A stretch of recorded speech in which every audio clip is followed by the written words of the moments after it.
अस्सलाम वालेकुम, this is Moid Pirzada in New York. Plan तो था बाहर से रिकॉर्डिंग करने का, लेकिन अचानक बारिश शुरू हो गई और मुझे जल्दी में इस तारीख सी जगह के अंदर घुसना पड़ा है। एक ऐसे वक्त में जब हज़ारों लाखों लोग पंजाब पुलिस की पिटाई की वीडियो देख चुके हैं, जब वो देख चुके हैं कि किस तरह से पुलिस वाले ज़मीन पे पड़े हैं और फौजी जवानों ने उनकी गर्दनों पे और उनकी कमरों के ऊपर, उनके पेट के ऊपर अपने जूते रखे हुए हैं, जब ये लोग देख चुके हैं कम से कम कि कैसे 3 यूनिफॉर्म्ड पुलिस के कांस्टेबल या अफसर या एसआई या सब इंस्पेक्टर जो हैं वो ज़मीन के ऊपर हालत रकू के अंदर हैं, उन्होंने नीज डाउन है, उनके साथ पाकिस्तानी फ़ौज के सिपाही अपनी बंदूकों के साथ देखे जा सकते हैं जो उनके ऊपर भपतियाँ कस रहे हैं। जब सारी दुनिया को इसका पता चल चुका है, जब पाकिस्तान के अखबारात इसका जिक्र कर चुके हैं, जब दुनिया भर में फैली पूरी पाकिस्तानी डायस्पोरा जो है, खा वो कनाडा में हो, अमेरिका में हो, बरतानिया में हो, यूरोपियन यूनियन के किसी शहर में हो, ऑस्ट्रेलिया न्यूजीलैंड में हो, मुत्तहिदा अरब इमारात में हो, दुबई में कहीं हो, सऊदी अरब में हो, कहीं पर भी हो, अफ्रीका में हो, लातीनी अमेरिका में हो, वो व्हाट्सएप के ऊपर वो इमेजेस देख चुके हैं, ट्विटर के ऊपर देख चुके हैं, फेसबुक के ऊपर देख चुके हैं। इस सारा कुछ होने के बाद पंजाब पुलिस ने ट्विटर के ऊपर अपनी स्टेटमेंट इशू की है और बाकायदा इस हवाले से बहुत शोर मचाया है कि ये बातें झूठी बातें हैं, ये लोगों ने फैलाई हैं। इसका फ़र्क सिर्फ इतना पड़ गया है कि असल में तो ये था ना कि ये बातें झूठी बातें हैं, वो इंशा का था, ये बातें झूठी बातें हैं, ये लोगों ने फैलाई हैं। यहाँ ये कहा जा रहा है कि ये लोगों ने नहीं, ये सोशल मीडिया ने फैलाई हैं और इन झूठी बातों के ऊपर आप कान जो है वो ना धरें। इससे बड़ी क्या सितम ज़रीफ़ी होगी कि मेरा जहाँ तक ख़्याल है कि अभी भी पाकिस्तान में ट्विटर बंद है, लेकिन पाकिस्तान के तमाम अरबाब इख्तियार, तमाम मुक़्तदर इदारे, तमाम इम्पोर्टेंट शख्सियात जो हैं वो अपना बयान, अपना नैरेटिव जो है, अपना जो भी वो उन्होंने स्टेटमेंट देनी होती है, उसे इसी बैंड ट्विटर के ऊपर जाकर इशू करते हैं। और पंजाब पुलिस को भी लोगों तक पहुँचने के लिए, दुनिया में अपना झूठ फैलाने के लिए, अपना झूठा मौक़िफ़ देने के लिए इसी बैंड ट्विटर का सहारा लेना पड़ा। इससे पहले कि मैं पुलिस के और बाकी वाक़े की तरफ चलूँ, ज़रा इस चीज़ पे गौर कर लीजिए कि इसका क्या मतलब है। इसका मतलब है कि ये जितने भी मुक़्तदर इदारे हैं, ये जितने भी लोग हैं, पुलिस हो या फ़ौज हो या ISPR हो या पाकिस्तान की हुकूमत हो फॉर्म 47 की, इन्हें एहसास है कि लोग, इनके पास कोई ऐसा मीडियम नहीं है, कोई ऐसा मैकेनिज़्म नहीं है, कोई तरीका नहीं है जिसके ज़रिए ये लोगों तक पहुँच सकें। बिकॉज़ इनके जितने भी ज़राए अबलाग हैं, इनके जितने भी रेडियो पाकिस्तान, PTV और इनके जितने भी नश्र व इशात के इदारे हैं, ये मैकेनिज़म्स हैं, वो लोगों तक पहुँच ही नहीं पाते। लोग उसमें यकीन ही नहीं रखते, इसीलिए इनको ट्विटर पे जाना पड़ता है। इनको पता है कि बावजूद इसके कि ट्विटर बंद है, दुनिया ट्विटर ही के ज़रिए हकीकत को समझती है। यानी ये जो पाकिस्तान, जिसको कभी हम पाकिस्तान कहते थे, ये दर हकीकत एक झूठिस्तान बन चुका है। और इस वक्त चौधरी निज़ामुद्दीन के सामने जो सबसे बड़ा चैलेंज है कि ये झूठिस्तान की कहानी, ये जो झूठिस्तान खड़ा किया है, ये जो फरेबिस्तान खड़ा किया है, ये जो मुनाफिकिस्तान खड़ा किया है, ये मुनाफिकिस्तान कितनी देर और इसी तरह से चल पाएगा। मैं पहले कुछ बेसिक फैक्ट्स आपके साथ शेयर कर दूं, बिकॉज अब वैसे तो मुझे पूरा यकीन है कि आप में से अब कोई भी ऐसा नहीं होगा जो इन हकाइक से वाकिफ़ ना हो, लेकिन शायद कोई ऐसा रह गया हो, तो मैं इस सीक्वेंस में इन हकाइक को आपके सामने रखना चाहता हूँ जो अब तक की बात हमारे क्लियर होती है कि 8 अप्रैल को नईम नामी किसी सब इंस्पेक्टर या असिस्टेंट सब इंस्पेक्टर ने बहावल नगर में एक FIR दर्ज की। ये FIR दर्ज करने से पहले कार्रवाई कर चुके थे या उसके कार्रवाई करने के बाद ये FIR दर्ज की गई, ये हमें ठीक तरह से पता नहीं है। लेकिन जो अखबारों में चीज़ छपी है, जो ये FIR कहती है, वो ये है कि 2 शख्स देखे गए एक मोटरसाइकिल के ऊपर, जिनके हाथ में पिस्तौल था। उनको रोका गया, इंटरसेप्ट किया गया, पकड़ने की कोशिश की गई। एक शख्स दौड़ गया, जिसको पकड़ा था उसने दूसरे शख्स का नाम और पता और एड्रेस बताया।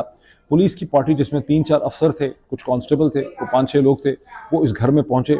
वहाँ लोगों ने उन्हें रेजिस्ट किया, 20 के करीब लोग इकट्ठे हो गए, पुलिस की पार्टी को यरगुमाल बना लिया, इंक्लूडिंग गालिबन SHO या सब इंस्पेक्टर या ASI रिजवान अब्बास। इसके नाम मैटर नहीं करता, इसका ओहदा भी मैटर नहीं करता। बहरहाल पुलिस का कहना यह है कि उन्हें यरगमाल वहाँ पर बना लिया गया, और जब उनको यरगमाल बना लिया गया और पुलिस को ने अपनी मदद के लिए पीछे से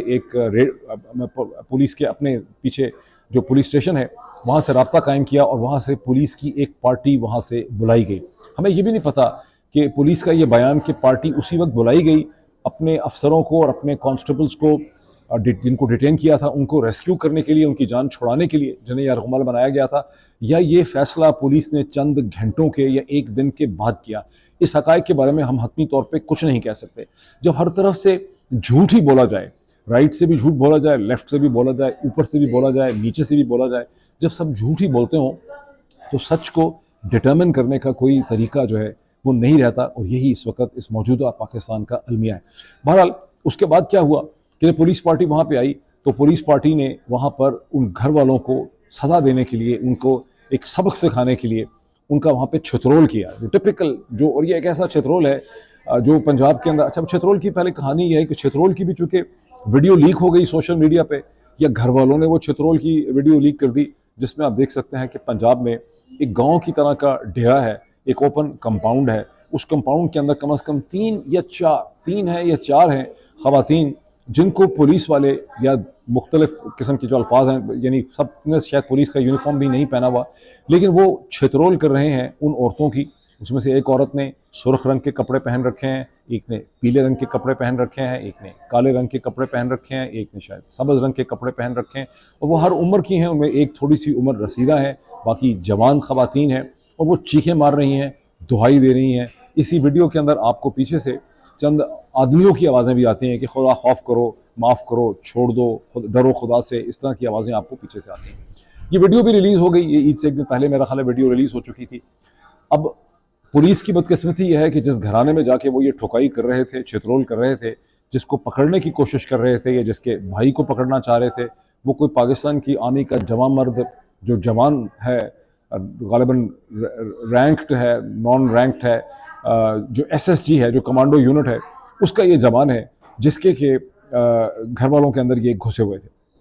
उसके बाद क्या होता है, उसके बाद जो हमें समझ आती है कि ये बात पीछे तक पहुंचती है, वो वहाँ जाके दुहाई देता है। किस लेवल पे फैसला होता है कि एक फ़ौज की 15-20 गाड़ियाँ जाएंगी और पुलिस वालों को सबक सिखाएंगी, ये फ़ैसला करना जो है ये किसी कर्नल ने किया, ये ब्रिगेडियर ने किया। मुझे बहुत उम्मीद है, मैं तवक्को करता हूँ कि कम से कम किसी मेजर जनरल ने इस किस्म का फ़ैसला नहीं किया होगा। लेकिन आज इस झूठिस्तान में, फरेबिस्तान में, इस पाकिस्तान के हालात इतने बुरे हैं कि ये भी आप रूल आउट नहीं कर सकते कि ये फ़ैसला भी ब्रिगेडियर से ऊपर लेवल पे हुआ गया होगा। लेकिन मैं जिस पाकिस्तान में बिलीव करता था या करता हूँ अभी भी, कम से कम उसको मद्देनज़र रख के मुझे समझता हूँ उसके SOPs को, कि ये फ़ैसला शायद नीचे से ही हुआ होगा, ये ऊपर तक की बात जो है नहीं पहुँची होगी। नीचे जवानों का बड़ा प्रेशर होगा, यूनिट के अंदर, गैरिजन के अंदर, उनके कहने के ऊपर जो कर्नल है या ब्रिगेडियर है, उसने ये इक़दाम जो है ये उठाया होगा। अच्छा, अब थैंक्स टू सोशल मीडिया इसके तमाम हक़ाइक़ हमारे सामने आ चुके हैं। अब सवाल ये होता है कि उसके बाद अभी आप देख रहे हैं कि अब उसके जो रद्द-ए-अमल के तौर पे जहां पंजाब पुलिस डिनाई करती है कि ये सब कुछ तो कभी हुआ ही नहीं, ज़मीन के ऊपर जो 3 पुलिस वाले यूनिफॉर्म में बैठे हैं और पाकिस्तानी फ़ौज के जवान उनके सर के ऊपर खड़े हैं, बंदूकें लेके उनके ऊपर तानी हुई हैं, जैसे हिंदुस्तान के कोई सिपाही उन्होंने पकड़ लिए हैं, बॉर्डर के ऊपर कोई स्मगलर उन्होंने पकड़ लिए हैं, जो पुलिस वाले ज़मीन पे पड़े हैं, जो लहू लहान हैं, और यहाँ पुलिस कहती है ये सब कुछ तो कभी हुआ ही नहीं है, ये झूठी बातें हैं जो लोगों ने फैलाई हैं। लेकिन अब इसमें, अच्छा, मैंने एक इस पे पहले वीलॉग किया था टाइम स्क्वायर से। वो एक वीलॉग जो था वो बुनियादी तौर पे एक सैटायर का वीलॉग था, वो एक तंजिया वीलॉग था, जिसका मैंने उन्वान रखा कि पाकिस्तानी फ़ौज जिंदाबाद for treating the Punjab police in the language they understand. Of course वो एक तंज था, वो एक सैटायर था, मैं खार निकाल रहा था अपनी इस पूरी सूरत हाल के ऊपर। ये कभी हो नहीं सकता कि कोई भी ज़ी-शऊर शख्स जो है इसे डिफेंड करे। जो कुछ किया गया है, जो पाकिस्तानी फ़ौज के जवानों ने या अफसरों ने जो बहावल नगर में पंजाब पुलिस के साथ किया है, वो काबिल मुज़म्मत है, ये अनएक्सेप्टेबल है, ये एक टोटल ब्रेकडाउन है रूल ऑफ लॉ का, ये एक महज़ब माशरे का टोटल ब्रेकडाउन है। इसे आप किसी भी तरह से डिफेंड नहीं कर सकते। पुलिस ने कुछ ही क्यों ना किया हो, उन्होंने कितनी ही ज़्यादती क्यों ना की हो, पाकिस्तानी फ़ौज जो है उसको ये करने का किसी भी तरह उसका कोई उसके पास इख्तियार नहीं है। लेकिन ये बदकिस्मती से, जैसा मैंने उस वीलॉग में भी कहा था, ये पहली दफ़ा नहीं हुआ, ये दूसरी दफ़ा भी नहीं हुआ, ये तीसरी दफ़ा भी नहीं हुआ। जहाँ तक मुझे पता है, मेरा तो ख्याल है कि इस किस्म के वाक़या जो है वो दर्जनों दफ़ा जो हैं वो हो चुके हैं यहाँ पर। और ये जो वाक़यात हैं ये बड़ी एक, ये ना सिर्फ ये कि ये वाक़यात एक माशरे के एतबार से, एक रियासत के एतबार से, उसकी गवर्नेंस के एतबार से बड़े खौफनाक हैं। बड़े ट्रैजिक हैं। वहाँ ये चौधरी निज़ामुद्दीन का इस वक्त जो एक जुल्मिस्तान है, इस जुल्मिस्तान के वजूद के लिए भी बहुत बड़ा ख़तरा है। बिकॉज ये जो जुल्मिस्तान का वजूद है, ये सारा का सारा जो है ये पंजाब की पुलिस के सर के ऊपर खड़ा हुआ है। और यही वजह है कि आपने देखा कि वो वीडियो भी इशू की गई है जहां पंजाब पुलिस वाले और पंजाब और पुलिस और जवान फौज के जो हैं वो मिल के नारे मार रहे हैं, पाक फौज जिंदाबाद, पंजाब फौज, पंजाब पुलिस जो है वो जिंदाबाद। अच्छा, इडियोसिटी की इंतहा ये है, बेवकूफ़ी की इंतहा ये है कि ये कहा जा रहा है कि कुछ हुआ ही नहीं है, ये वाक़यात तो सारे हवा में, यानी एक बच्चा अगर पैदा हुआ ही नहीं, कोई अगर जोड़ा कहीं बोसो किनार करता हुआ या कोई गलत हरकत करते हुए पकड़ा ही नहीं गया, तो फिर आप निकाहनामे दिखा के क्यों कह रहे हैं कि शादी हुई हुई थी, निकाह हुआ था, शादी लोगों ने अटेंड की थी? अगर हुआ ही कुछ नहीं तो फिर आप पब्लिक एक्सप्लेनेशन उसकी दे क्यों रहे हैं? फिर पाक फौज जिंदाबाद और पंजाब पुलिस जिंदाबाद नारे की वीडियो इशू करने की ज़रूरत थी ही नहीं। डॉन ने वैसे बड़ी मेहरबानी की है, बड़ी हिम्मत की डॉन के रिपोर्टर ने कि उसने ये सब कुछ जो है वो पब्लिश कर दिया है। और एडिटोरियल टीम जो है डॉन की, उन्होंने कमाल ये किया है कि उसके अंदर उन्होंने अपनी जान बचाते हुए रऊफ़ हसन साहब जो तहरीक इंसाफ के लीडर हैं और जनाब क्या कहते हैं इसको, हमाद अजहर के उन्होंने ट्वीट जो हैं वहाँ पे लगा दिए हैं। और हमाद अजहर के ट्वीट में और रऊफ़ हसन के जो ट्वीट हैं उनके अंदर वो वीडियोस भी लगी हुई हैं जिसमें ये ठोकाई का और जुल्म का सारा जो पिक्चराइजेशन है, उसकी जो विजुअलाइजेशन है वो आप वहाँ पे देख सकते हैं। इससे पहले कि मैं आगे चलूँ और मैं ये एक्सप्लेन करने की कोशिश करूँ कि वे फॉरवर्ड क्या हो सकती है, चौधरी निज़ामुद्दीन साहब को दर हकीकत और पंजाब की पुलिस को क्या करने की ज़रूरत है, मैं आपके साथ एक वाक़या छोटा सा शेयर करना चाहता हूँ, एक ज़ाती एनेक्डोट शेयर करना चाहता हूँ। उसके ऊपर जो थोड़ी सी रिसर्च मैंने की बाद में अमेरिका आने के बाद, अमेरिका आने से पहले भी, मैं ज़रा पुराना वाक़या है। वो वाक़या कुछ इस तरह से है कि चंद बरस कबल जब मैं इस्लामाबाद में था, कुछ साल हो गए हैं, तो मैंने अपने एक बहुत ही करीबी ताल्लुक़ वाले दोस्त भी और एक अजीज़ भी कह लें, एक आर्मी ऑफिसर जो हैं, junior army officer, less than brigadier colonel के लेवल के, उनके साथ मैंने एक फ़िल्म देख ली। अचानक प्लान बना के फ़िल्म देख लेते हैं। एक फ़िल्म हमने देखी, उस फिल्म घर में देख रहे थे। फिल्म का नाम था सीज, और ये फिल्म 1998 में बनी है। उनमें आप में से बहुत से लोगों ने ये फिल्म देख रखी होगी। इसके अंदर ब्रूस विलिस एक आर्मी के जनरल हैं, अमेरिकन आर्मी के जनरल हैं, और डेंजल वाशिंगटन जो है वो फेडरल ब्यूरो ऑफ इन्वेस्टिगेशन के इन्वेस्टिगेटिव ऑफिसर हैं, असिस्टेंट डायरेक्टर के ओहदे से, जो कि बड़ा जूनियर ऑफिसर होता है FBI के अंदर बहरहाल।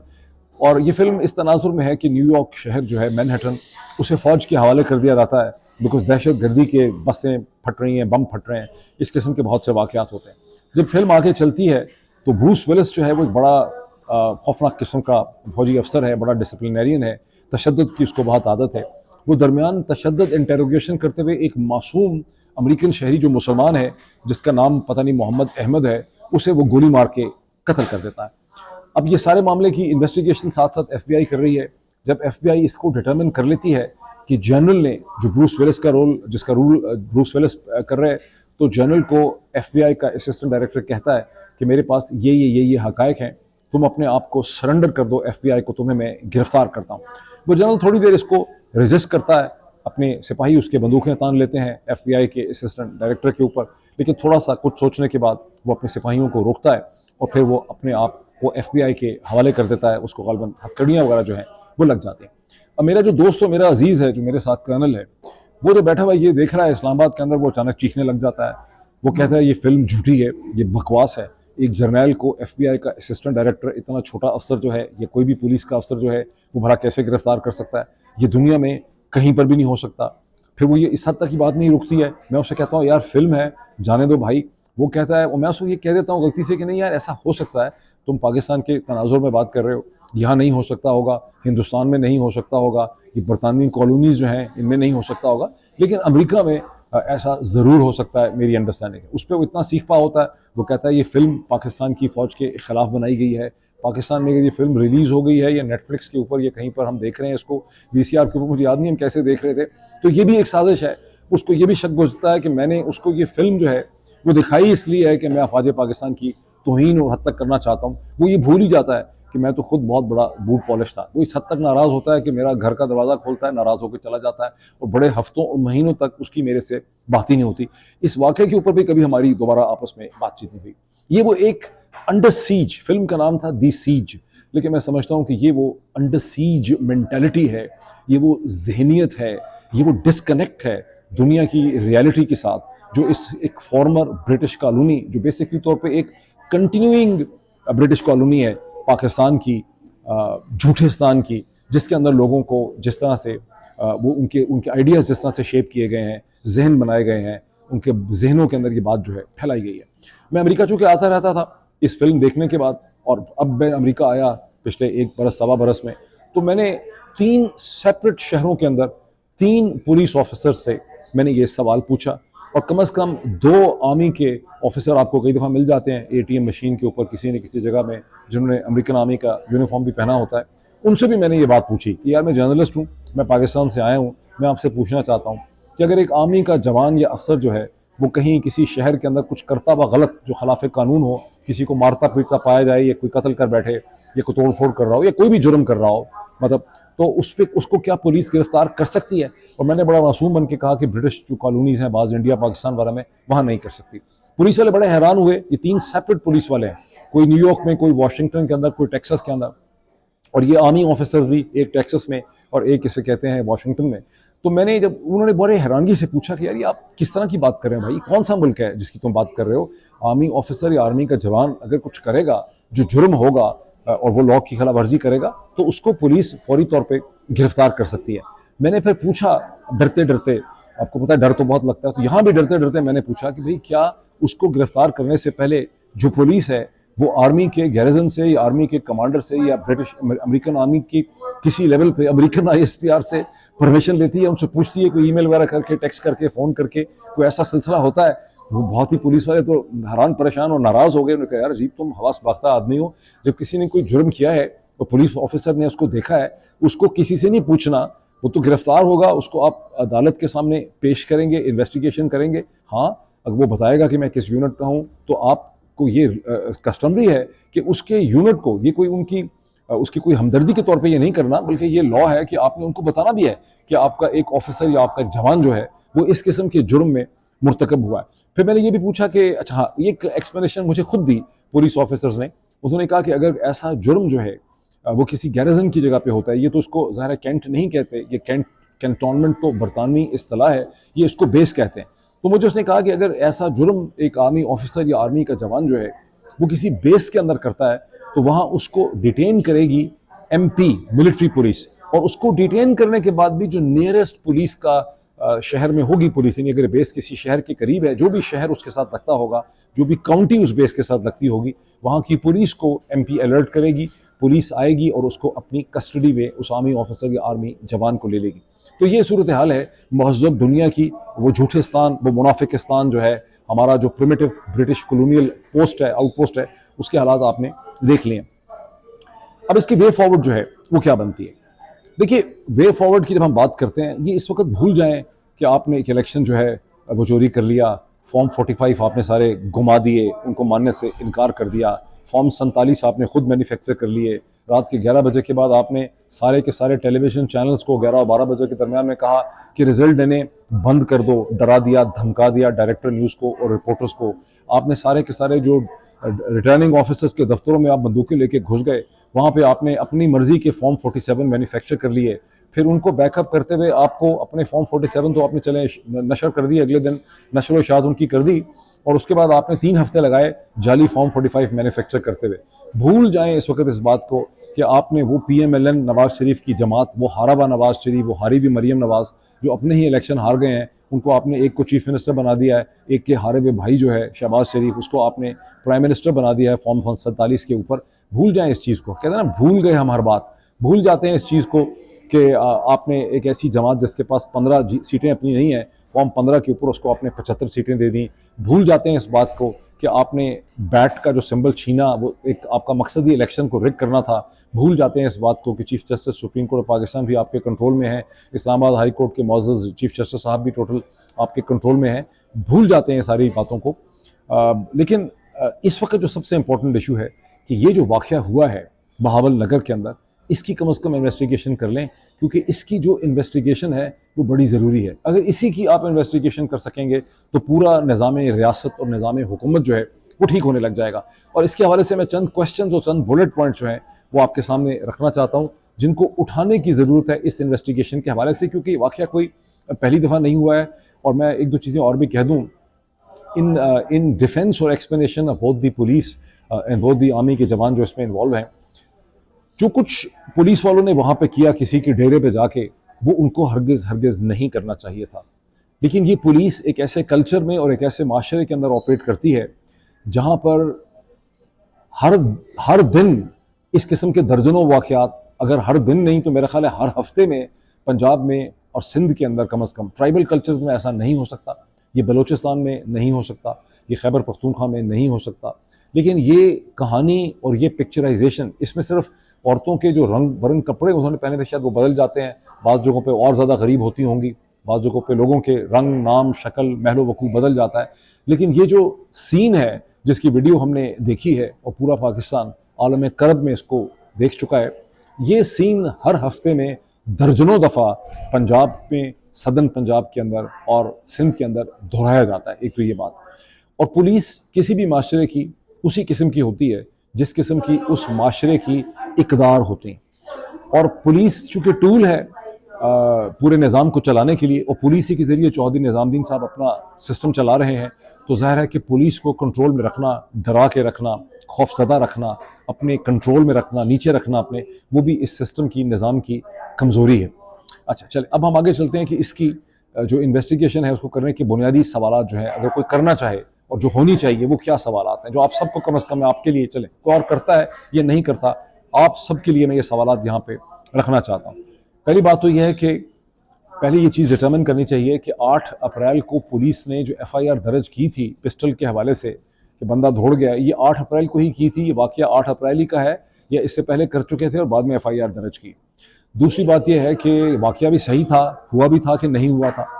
फिर ये जो किस्सा है कि पुलिस वहाँ पहुँची और पुलिस को घर वालों ने रेजिस्ट किया, मारपीट कर दी, पुलिस वालों को डिटेन कर दिया, ये वाक़या भी सही है या ये वाक़या भी पुलिस ने घड़ा हुआ है। फिर इन्वेस्टिगेशन करने की बात यह है कि जो पुलिस ने रेड किया उस डेरे के ऊपर, वो रेड उन्होंने उस वक्त किया जब अपने पुलिस के अफसरान को जो यरगमाल थे उनको रेस्क्यू करना था, या चंद घंटों के या एक दिन के बाद ऊपर से इजाज़त लेकर इन्होंने वो रेड किया। जब रेड किया गया तो क्या अफसरान बाला को इन्फॉर्म किया गया था, क्या तमाम कानूनी उसकी जो ज़रूरियात और रिक्वायरमेंट्स होती हैं वो पूरी की गई थी?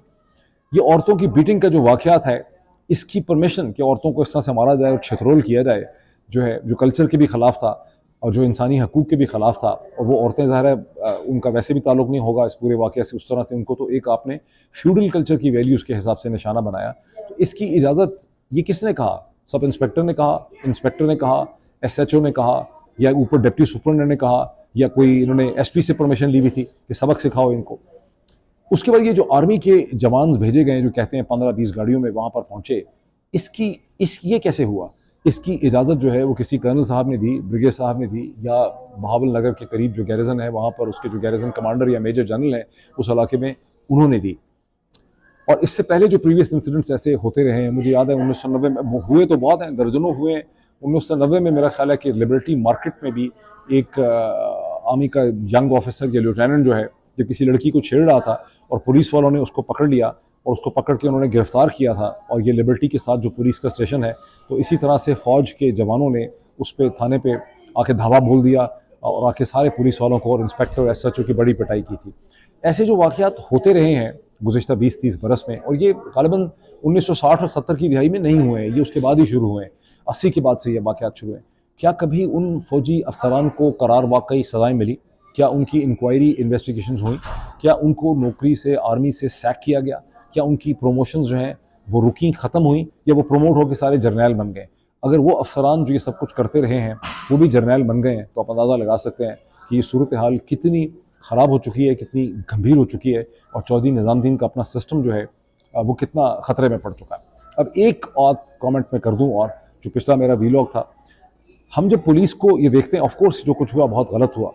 नहीं होना चाहिए था, लेकिन जिस चीज़ को हम पाकिस्तान में, जिस एंटिटी को हम पंजाब पुलिस के नाम पे देखते हैं, क्या ये पुलिस कहा जा सकता है इसको? क्या फ़ौज तो ठीक है, फ़ौज अभी भी है, लेकिन क्या ये जो पंजाब पुलिस की हरकतें हैं पाकिस्तान के लोगों के साथ, क्या इसे, इन तमाम हरकतों जो ये कर रहे हैं हरकतें, इसके बाद पंजाब पुलिस को, और जिस तरह से गुज़िश्ता 2 बरस में इन्होंने पंजाब के लोगों के ऊपर मज़ालम ढाए हैं बगैर किसी वजह के, सिर्फ और सिर्फ अहकामात मानते हुए चौधरी निज़ामुद्दीन के, उसके बाद क्या ये पंजाब पुलिस कहने के लायक हो चुकी है? और जहाँ इतना कुछ गलत हो रहा हो तो दो गलत चीज़ों के दरम्यान में आप कंपेयर करके किस चीज़ को कहेंगे कि ये कम गलत है या ज़्यादा गलत है? ऑनरेबल जस्टिस आमिर फारूक साहब में और ऑनरेबल चीफ जस्टिस जनाब काजी फ़ायज़ ईसा साहब के दरमियान में हम कैसे फैसला करें कि इनमें से कौन ज़्यादा गलत है? आप लोग कर लें फैसला, अगर आप कर सकते हैं। अभी इतना ही, फिर आपसे मुलाकात होती है।